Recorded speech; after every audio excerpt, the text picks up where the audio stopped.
I really like this overall offering, but it is missing one critical thing.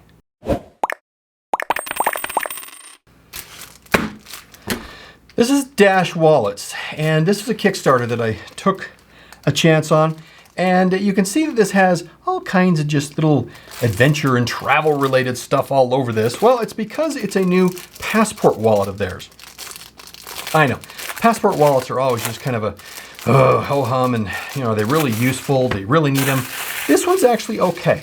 So it's a kind of a fun little, again, a slip wallet. So, okay, looks like we got this out here. Open this up. Your adventure awaits. What movie is that from? All right, let's get it out here. Let's get the tissue removed. And, it's kind of a clamshell. You know, I got one for my wife too, so let me get that open here. Yeah, just dump that out unceremoniously.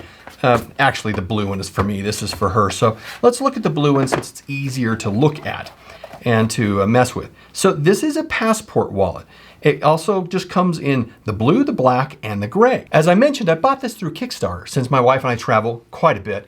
And I thought this would be kind of a fun travel wallet to use. And we'll see how this goes in actual usage, but let's take a look. From a feature perspective, there is nothing on the exterior. We have a opening, two opening components, this one on either side. This we can see we have a separation. This is actually where you have two interior card slots, 4 cards total, 2 in each slot. And on the flip side is where we have the capacity for a passport. There is a dual version. This is the single, but a dual version will allow you to have 2 passports in here.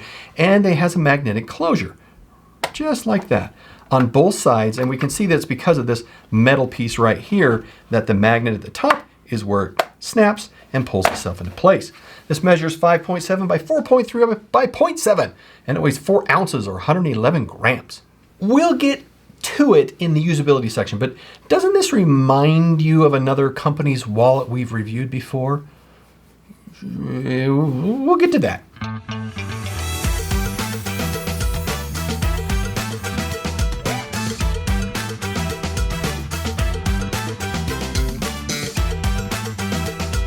Designed in the United States and made in China, it's made from what appears to be a 3-piece molded plastic shell. And in looking closely at this, you can tell right down in here where we have the pieces that come together, a piece on this side, as well as a centerpiece that goes down right there. And it's lined with a microfiber, so it protects your cards and your passport. Durability-wise, unless you adapt this package to some other use, passport toting won't be frequent enough to cause it to fail.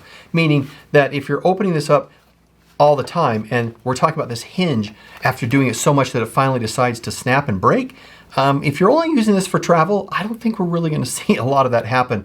But of course, anything's possible. Price of this is $40 as of this recording. So what does this one look like? Well, let me show you. I think we've seen this before in the Bellroy flip case. As a matter of fact, it looks pretty much just exactly like it, but in a passport form. So if we open this up, cards, open this up, look, more cards or cash.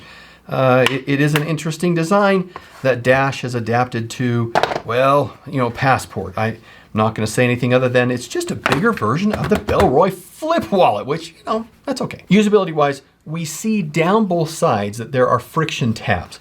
And so let's pull this out and I can show you what I mean. Both sides have a friction tab, so as we have a card that goes in, it hits a point of resistance. And the reason why we have that is to, and let's see if we can get this to, there we go. Let's see if we can show that here or not. Might be hard. Oh, right there. You can see that little tab down there. That's what we have for the cards. And there is a similar bigger one right down there. You can see that right down there for the passport. A little blurry, but you get a feel for it. And so that helps kind of keep it in place. So if we're putting our passport in, it could slide, but then it hits friction. So that means that when open, this isn't just going to come out. It has to really blow apart for your passport to come out. And it just is a nice hard shell for that to keep your passport protected. I really like this overall offering, but it is missing one critical thing: a small pen. those pesky customs forms are still done via paper, which still requires a pin. So to make it easy, being able to store one, a small pin, in your passport holder is very convenient and almost a must. Too many makers miss this simple feature. Well, let's see if the small pin that we have can actually work. We have our little small micro pin, and we have this here. And let's see if this works or not. So, nope, not gonna work there. Nope, not gonna work there. It's too bad. I mean, that's a micro pin. If this could fit a small micro pin, this would absolutely be a wonderful, wonderful offering. There you go. A quick, simple way to carry your passport. And it's not a bad way. It just, do you want to carry it out in the open? Have it being all, going commando, or do you want to put it in something to protect it a bit? It's up to you. Now onto the final score. For quality of 3, price of 2, a little expensive for kind of what you're getting here. Features of 3, usability of 3, and perception of 3.